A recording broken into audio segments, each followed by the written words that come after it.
Bago pa maaresto sa Pilipinas at iharap sa International Criminal Court, sinubukan umano ni dating Pangulong Rodrigo Duterte na mag-apply ng asylum sa China pero tinanggihan siya. Ayon po yan sa isang mapagkakatiwalaang source. Ang kwento niya kaugnay ng pag-corner sa dating Pangulo sa NAIA sa pagtutok ni Maki Pulido. Noong Enero pa lang, pinaghahandaan na raw ang plano para sa pag-aresto kay dating Pangulong Rodrigo Duterte. Ayon ito sa mapagkakatiwalaang source, prinaktis pati kung paano sasabihin kay Duterte ang pag-aresto sa kanya.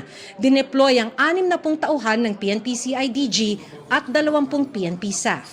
我愿特别指出，杜特尔特先生赴香港系私人度假行程，中方从未收到所谓杜特尔特前总统及其家人向中国政府寻求庇护的申请。对于某些无中生有或别有用心的所谓知情人士透露，希望媒体朋友们认真甄别，切勿轻信。